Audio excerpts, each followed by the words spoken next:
For this scene in Coco, Pixar's computer kept getting Mama Imelda's skirt caught between her skeleton joints. So Pixar developed a whole new simulation system and digitally wrapped every joint with a layer of invisible fabric.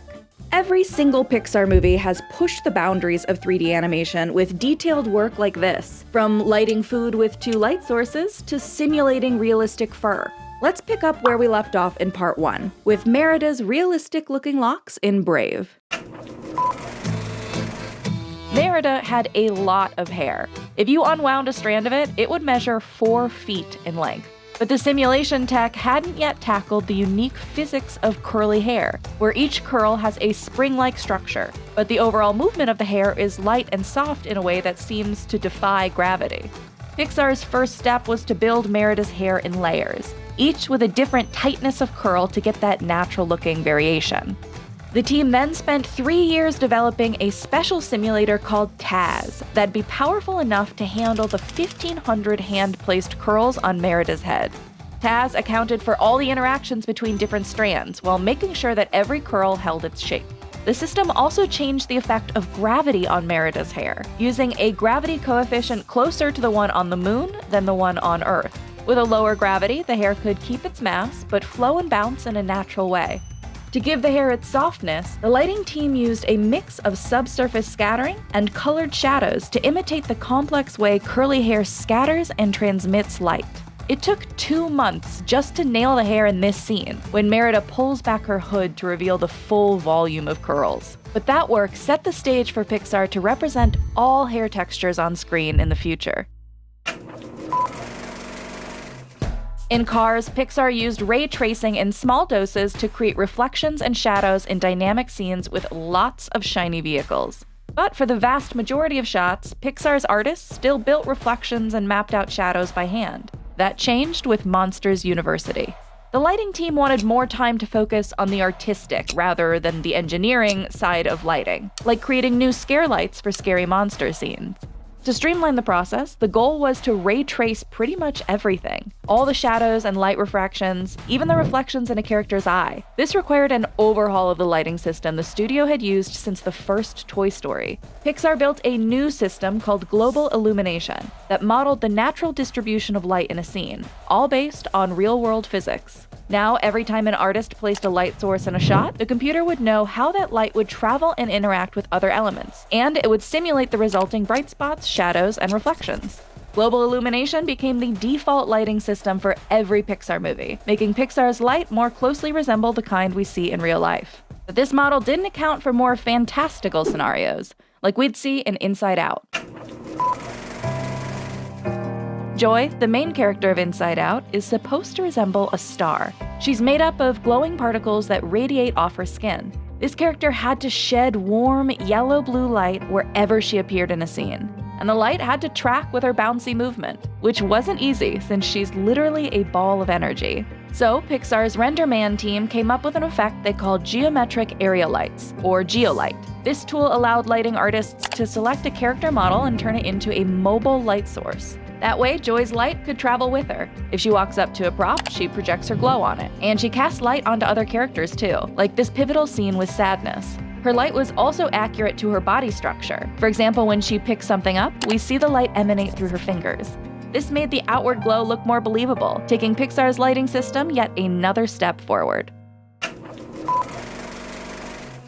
Nature plays a bigger role in The Good Dinosaur than in any other Pixar film. So the filmmakers really needed to nail the landscape of the American Northwest. They were especially focused on the huge, constantly changing clouds they observed on a research trip. Traditionally, Pixar movies used matte-painted clouds, meaning the artist would paint clouds onto background plates. But The Good Dinosaur took place entirely outside, with clouds in almost every scene. So they decided for the first time to create entirely volumetric clouds. That meant these clouds were 3D objects animators could move around, like a character or a key set piece. But unlike a character or set, a volumetric object has no defined surface. It's just made up of billions of tiny particles. The Clouds team built a huge library of what they called cloud Lego parts. They joined these volumetric forms together to create huge clouds of every type: rain clouds, stratus clouds, and cumulus clouds. With the clouds actually in the scene, viewers can move in and around the 3D forms as the camera moves, making this world that much more immersive. Hank from Finding Dory was probably the hardest thing Pixar had ever animated at that point, according to Michael Stalker, a supervising animator on the film. He definitely wouldn't have been possible in Finding Nemo. Most four- or two-legged characters, like humans, have joints and defined limits to their movement, but octopi don't have skeletons, or any clear structure to how they move. To capture that extreme flexibility, Pixar had to rethink its whole approach to character construction. This started with Hank's rig, the basic puppet that animators use to control the character's movement. While humans have clearly defined elbows that bend, Hank's elbow had to travel down the length of his tentacle. So Pixar's engineers developed a special rig that used a cylinder as Hank's elbow, and relied on a special curve function to dictate how that muscle should move. This let animators stay faithful to that key rolling motion of octopus tentacles. The filmmakers also needed the webbing between Hank's tentacles to flatten and spread out with each movement. So the character team created a new control to set the depth of the webbing. This helped give Hank the squishy, squashy motion that you see here, and it allowed Pixar to give life to its most complex character to date. The filmmakers behind the third Cars movie wanted to emphasize the aging details on hero characters, like the older racer Louise Nash. Any car's surface is composed of multiple layers: metal flake paint with a clear coating, car stickers, dirt, grime, and mud composited on top. But traditionally, when Pixar showed an object with detailed texture from a more distant shot, all the little details would merge into a single pixel, making the object's surface look too smooth. So Pixar developed a technology called bump roughness mapping, which converts what looks like bumps up close into surface roughness in farther away shots. Louise, for example, keeps the texture of her clear coat scratches even in medium and wide shots. And this tech wasn't only applicable to cars. Pixar could use the bump roughness method to preserve details in all kinds of 3D objects, as we'll see for Incredibles 2. Clothing simulation was always going to be a big undertaking in Coco. The movie demanded more cloth than any other Pixar feature, and many scenes would involve a lot of movement. On top of this, the characters weren't just humans, but skeletons. Bones have all these crevices where clothes can bunch up and collide with each other, creating too many collisions for Pixar's simulator Phys-T to handle. So, the studio spent 3 years creating a new continuous collision detection program, which helped the computer automatically resolve issues like cloth bunching up around a skeleton's hand or snagging on a bony knee. Animators also digitally wrapped the skeleton's joints with super stretchy invisible material, so that when the bones separated, the pants would touch that invisible barrier and not fall into the gaps. This was a creative solution to a unique problem, but it laid the groundwork for even more advanced cloth simulation later on.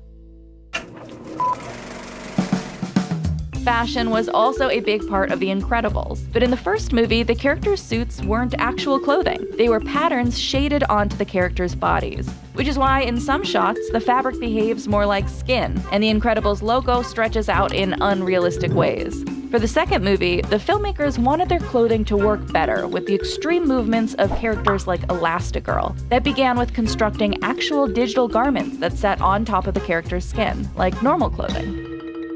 The next key step was manipulating UV coordinates on the clothes. In Incredibles 2, a tech called 3D UV scaling preserved the details of the cloth when stretched or compressed. Pixar also found a way to use bump roughness mapping, the technology from Cars 3, to keep very fine illuminated details intact, even when Elastigirl extended her body to wild proportions. That made it possible for Elastigirl to get a brand new suit, this iridescent unitard that keeps its subtle shimmery texture through all the hyperflexible movements. Compare that to this shot of Elastigirl stretching out in the first Incredibles. The surface of her new suit looks much more like actual fabric. You can see how Pixar has stretched the limits of what its cloth technology can do.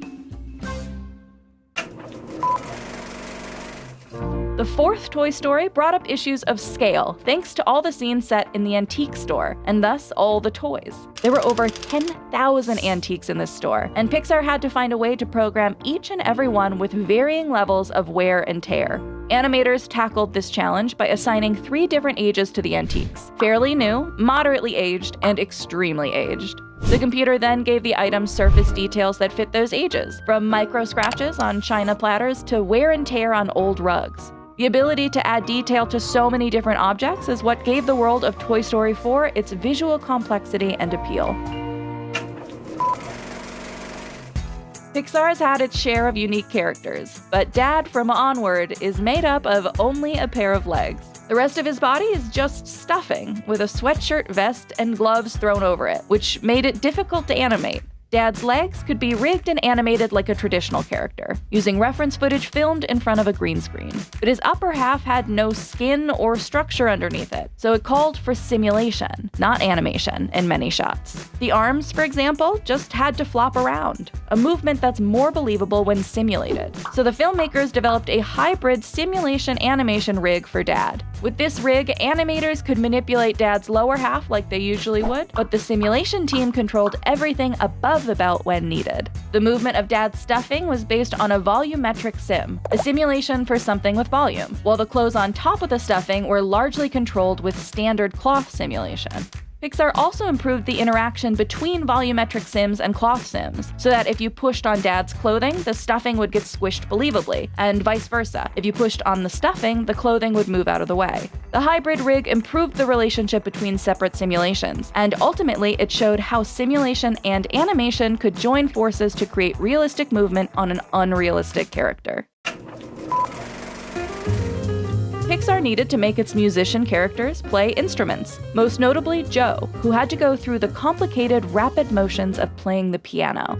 At first, the team tried to use simulation to handle the interactions between Joe's fingers and the keys, relying on a collision system like the one used for the cloth in Coco. But the collision system didn't work because Joe's fingers were too heavy for the computer's piano keys. So instead of simulating the movement, character technical director Jason Davies developed what he called a finger contact rig. When one of Joe's fingers pushed down on a key, the rig would calculate the correct angle for the key to rotate, so it looked like Joe was pushing it. The modeling and rigging teams also gave Joe's hand 292 controls, including variables they'd never used before, even adding a control for each tendon to convey the tension in Joe's hand as he played.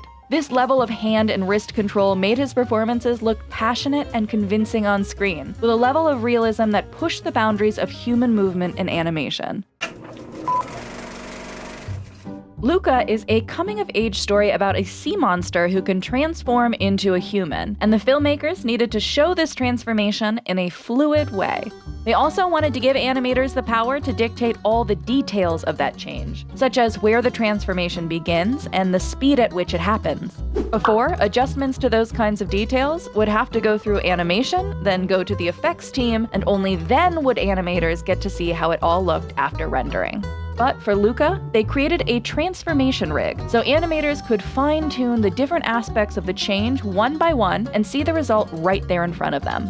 That way, they could perfectly time the transition, from the layers of changes in the human skin to the flipping scales and octopus spots in the sea monster skin. This was a new way to streamline the whole production process and put more artistic control in the hands of animators.